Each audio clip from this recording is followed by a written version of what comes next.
First question की statement, identify each of the following as a rational और irrational numbers.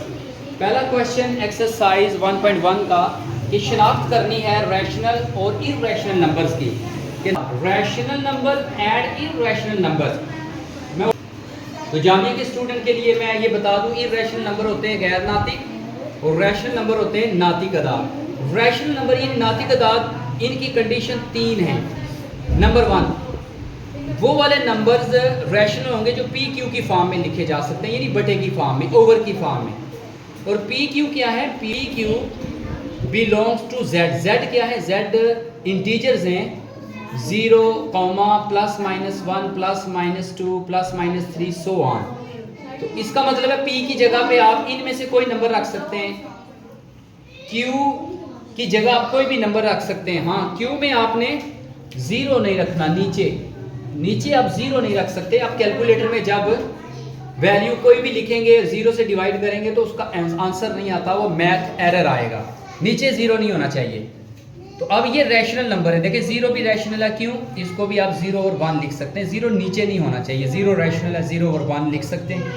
0 को 1 से divide करें, आंसर 0 होता है। 2/3 ये रैशनल है, 1/3 रैशनल है, 1/2 रैशनल है। तो ये किस फॉर्म में है? पी क्यू की form. Rational number second condition इसमें होगी, ये टर्मिनेटिंग होते हैं, टर्मिनेटिंग डेसिमल नंबर्स हैं, जैसे 0.5। ये कैसे टर्मिनेट हुआ है? ये आंसर है 1/2 का। कैलकुलेटर से अगर आप डिवाइड करें 1/2 से, आंसर आएगा 0.5, यानी पूरा डिवाइड हो जाता है। इसको कहते हैं हम टर्मिनेटिंग डेसिमल नंबर्स। ये भी रैशनल होंगे। नॉन टर्मिनेटिंग, अगर कोई फ्रैक्शन यानी बटे वाली वैल्यू नॉन टर्मिनेटिंग है, यानी डिवाइड करें तो वो ख़त्म नहीं हो रही, तो फिर लाजमी अंडरस्टूड है कि वो रिकरिंग होगी, मतलब रिपीटिंग होगी, बार बार वो डिजिट आता जाएगा। तो ये भी रैशनल की पहचान है। ये रैशनल की पहचान है। जैसे 0 ये डिवाइड किया गया 1/3 को, 1 को 3 से डिवाइड करें 0.33 आएगा। इसी तरह 0.166, यहाँ 6 रिपीट हो रहा है, और ये 4 के ऊपर बार है तो 4 भी रिपीट हो रहा है, एटसेट्रा वगैरह। ये तो उसको हम रैशनल नंबर कहेंगे। इरैशनल नंबर, इसमें भी 3 कंडीशंस है कि इरैशनल नंबर नॉन टर्मिनेटिंग होंगे और नॉन रिपीटिंग होंगे, यानी नॉन टर्मिनेटिंग डेसिमल होंगे और नॉन रिपीटिंग होंगे। फॉर एग्जांपल जैसे √2 है, इसको कैलकुलेटर में आप फाइंड आउट करें तो √2 की जो वैल्यू आएगी वो नॉन टर्मिनेटिंग होगी और नॉन रिपीटिंग होगी, यानी पॉइंट के बाद जो डिजिट आएंगे वो रिपीट नहीं होंगे, बार बार नहीं आएंगे। सेकंड इसकी डेफिनेशन है कि प्राइम नंबर अगर √2 के अंदर हो। प्राइम नंबर क्या होते हैं? जिसके एग्जैक्टली 2 डिवाइजर हो। प्राइम नंबर 2 से स्टार्ट होते हैं। 2 का डिवाइजर 2 है या 1 है, 3 का डिवाइजर 3 है या 1 है, इसके अलावा कोई डिवाइजर नहीं, यानी तकसीम नहीं कर सकता। तो इसलिए प्राइम नंबर अगर √2 के अंदर होंगे तो वो भी इरैशनल नंबर होंगे, गैर नातिक अदाद होंगे। नंबर 3 कि ये नॉन कंप्लीट स्केयर होंगे, मतलब इनका परफेक्ट स्केयर नहीं होगा। अगर कंपोजिट नंबर है √2 के अंदर, कंपोजिट नंबर 4 से स्टार्ट होते हैं, जिसके मोर देन 4 डिवाइजर्स हों, 4 या मोर देन 4 डिवाइजर हों, उनको हम कंपोजिट नंबर कहते हैं। अब 6, 8, 10। अब 4 क्यों नहीं लिया? 4 हमने इसलिए लिया क्योंकि 4 का कंप्लीट स्केयर है, जैसे ये। तो 4 को हम लिख सकते हैं 2/2, इसका आंसर स्केयर रूट से कैंसिल, आंसर 2 आएगा। तो 2 क्या है? ये रैशनल नंबर है। 2 रैशनल है, इस वजह से हमने 4 वैल्यू स्क्वायर रूट के अंदर नहीं लिखी। जिसका स्क्वायर रूट खत्म नहीं होगा उसको हम इरैशनल कहेंगे, और वो कंपोजिट नंबर अगर स्क्वायर रूट के अंदर है उसकी वैल्यू नहीं खत्म हो रही, ये भी इरैशनल की डेफिनेशन है। आइए आप क्वेश्चन की तरफ चलते हैं। क्वेश्चन क्या है? Identify each of the following as a rational और इरैशनल नंबर।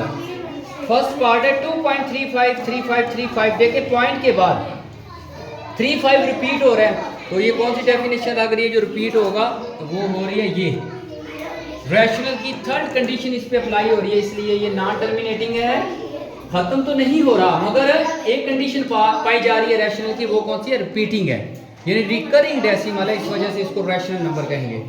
सेकंड देखें 0.6। 0.6, अब 6 के ऊपर बार है, ये बताया गया था कि जिसके ऊपर बार हो वो वैल्यू, वो डिजिट रिपीट हो रहा होता है, ये रिपीट हो रही है वैल्यू, तो ये भी रैशनल नंबर है। थर्ड पे चलें 2, 3, 6, 0, 6, 7। अब पॉइंट के बाद डिजिट्स देखें, ये नॉन टर्मिनेटिंग है और नॉन रिपीटिंग है, यानी ये रिपीट नहीं हो रहे, तो ये कौन सी डेफिनेशन है? इर्रेशनल नंबर की डेफिनेशन है। फर्स्ट कंडीशन इसके अंदर आएगी। 4, ये इर्रेशनल नंबर है, इसमें कौन सी कंडीशन आएगी? इसमें इर्रेशनल की सेकंड कंडीशन आएगी, प्राइम नंबर अगर स्क्वायर रूट के अंदर होगा। आप देखें ये प्राइम है, 7 के एग्जैक्टली 2 डिवाइजर है, ये प्राइम नंबर है, इस वजह से ये इर्रेशनल है, स्क्वायर रूट के अंदर हो। अगर अकेला 7 होता तो ये रैशनल होता, अगर स्क्वायर रूट के अलावा 7 होता ये रैशनल नंबर होता। 5, इसको मैथमेटिकल कांस्टेंट कहते हैं और इसकी वैल्यू कैलकुलेटर से आप देख सकते हैं 2.7182। तो ये डेसिमल पॉइंट के बाद जो डिजिट्स हैं वो रिपीट नहीं हो रहे, नॉन टर्मिनेटिंग तो है मगर रिपीटिंग नहीं है, तो इसमें कंडीशन पाई जा रही है इर्रेशनल नंबर्स की। फर्स्ट डेफिनेशन इस पे अप्लाई हो रही है। आगे 6 है पाई, इसको भी कैलकुलेटर से वैल्यू फाइंड आउट करेंगे 3.1415, ये भी रिपीट नहीं हो रही, नॉन टर्मिनेटिंग है और नॉन रिपीटिंग है, ये भी रैशनल नंबर है। जो इसकी वैल्यू ली जाती है अप्रॉक्सीमेटली 22/7 वो रैशनल होती है, ये याद रखिएगा, 22/7 ये रैशनल है। अब इसको डिवाइड करेंगे तो इसकी डेफिनेशन रैशनल नंबर के मुताबिक आएगी, यानी या तो वो पी क्यू के फॉर्म में तो लिखी हुई है वैल्यू, अगर आप डिवाइड करेंगे या तो टर्मिनेटिंग होगा, या अगर टर्मिनेटिंग नहीं है तो फिर वो रिपीटिंग लाजमी होगा। तो 22/7 जो इसकी अप्रॉक्सीमेटली वैल्यू ली जाती है वो रैशनल है और पाई इर्रेशनल वैल्यू है। अब इस पे चलते हैं, 7 पार्ट है 5 क्या है? Rational number. और स्क्वायर रूट 11 आप जानते हैं 11 प्राइम नंबर है, स्क्वायर रूट के अंदर है, हाल ही 11 होता तो ये रैशनल वैल्यू होती, मगर ये स्क्वायर रूट के अंदर है इसलिए इर्रेशनल है। और ये रूल है, लॉ है कि इर्रेशनल नंबर जब प्लस किया जाए रैशनल में तो आंसर इर्रेशनल नंबर आता है, या दोनों इर्रेशनल नंबर जैसे ये है, दोनों इर्रेशनल नंबर को जब प्लस किया जाए उसका भी आंसर इर्रेशनल नंबर आता है, ये भी लॉ है। अगर दोनों स्क्वायर रूट के अंदर वैल्यू सेम है, इनको प्लस करेंगे तो 2 आता है, ये भी इर्रेशनल आंसर आएगा। पार्ट 10, इसमें आप देखें वैल्यू, ये कंडीशन बन रही है a माइनस बी, 2 को a कह लें, स्क्वायर रूट 2 को b, a प्लस बी। अब ये फार्मूला बनेगा a minus b a plus b, ये बराबर होता है a square minus b square.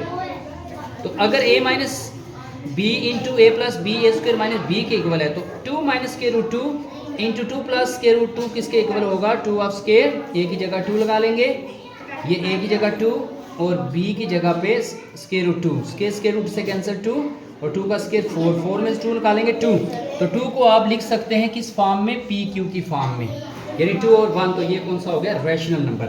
अब ये आसान है, लास्ट 15/4, 15/4 ये डेफिनेशन पाई जा रही है p/q, यानी आप इस फॉर्म में लिख सकते हो। इसकी डेफिनेशन रैशनल नंबर की क्या है? A number can be written in the form of p and q where p q belong to z, q should not equal to 0, यानी 0 के बराबर अगर नीचे वैल्यू ना हो तो इसको रैशनल नंबर कहते हैं। ये रैशनल नंबर की डेफिनेशन है। ये रैशनल की डेफिनेशन है, a number can not be expressed, can not be written in the form of P Q. Irrational में जिसको आप पी क्यू की फॉर्म में ना लिख सकें तो उसको हम इर्रेशनल कहते हैं, और जिनको हम पी क्यू की फॉर्म में लिखें उसको हम रैशनल नंबर कहते हैं। ये आज का लेक्चर था, ये हमारा आखिरी जो पार्ट था, इसका आंसर रैशनल नंबर है। उम्मीद करता हूँ आज के लेक्चर की आपको समझ आ गई।